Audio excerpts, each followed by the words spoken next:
been curious about his existence.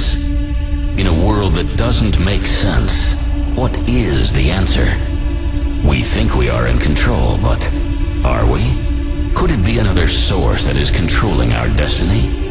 Thoughts, emotions, feeling, movement?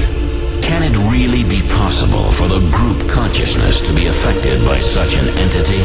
Or are sonic impulses taking over our true reality? Those who have experienced it never forget about it. Those on the fringe look in. Some with anger. Some with a desire to be part of the heavenly collective embraced by such fascination.